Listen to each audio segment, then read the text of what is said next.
ቀበሮና የወይን ፍሬ። በአንድ ደስ በሚል ፀሐያማ ቀን ቀበሮ ከቤት ወጥቶ አንዳንድ ሐሳቦችን እያሰበ ጉዞ ጀመረ።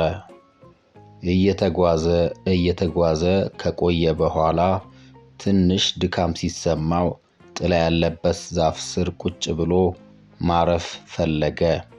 ዛፍ ስር ቁጭ ብሎም ምሳውን ለመብላት አሰበ። ለምሳ ጣፋጭ ምግብ ቢሰራም ቤት ረስቶት እንደወጣ ሲያስታውስ በራሱ ተናደደ።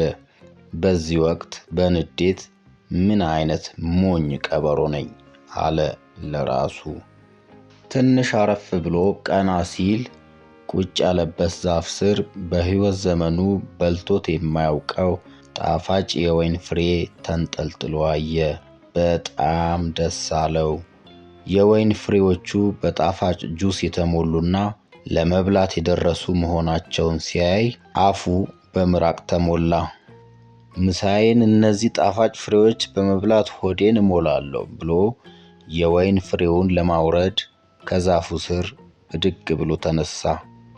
የወይን ፍሬዎቹ ትልልቅ ዛፍ ላይ ተጠላልፈው የተንጠለጠሉ ስለነበሩ ፍሬዎቹን ለማውረድ ቀበሮው ከፍ ብሎ መዝለል ነበረበት። ከቆመበት ቦታ ሲዘል ፍሬዎቹን ሳይነካ ይመለሳል። አሁንም ከፍ ብሎ ሲዘል ፍሬዎቹ አይወርዱም። ከነበረበት ወደ ኋላ ሄዶ ተንደርድሮ ዘለለ። ነገር ግን አሁንም ፍሬዎቹን ማውረድ አልቻለም።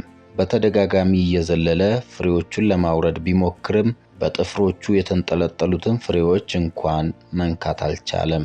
በተደጋጋሚ ስለዘለለና ከፀሐዩ ሙቀት ጋር ተዳምሮ አላበው። በዛ ላይ እየራበውና ውሃ እየጠማው ነበር። ደክሞት ጥላ ያለበት ዛፍ ስር ቁጭ አለ። የሚያማምሩ የወይን ፍሬዎችን እያየ እነዚህ ፍሬዎች እንዳሰብኩት ጣፋጮች አይደሉም አለ ለራሱ። ምን አይነት ሞኝ ቀበሮ ነኝ! በዚህ ፀሐይ ለማይረባ ነገር ነው የምዘለው። ፍሬዎቹ ደግሞ ያልበሰሉና የማይጣፍጡ ናቸው አለ ለራሱ። ከተቀመጠበት ዛፍ ስር ብድግ ብሎ ተነሳና አኩርፎ ወደ ቤቱ ሄደ። ተረቴን መልሱ፣ አፌን በዳቦ አብሱ፣ ዳቦ ከሌለ በጭብጨባ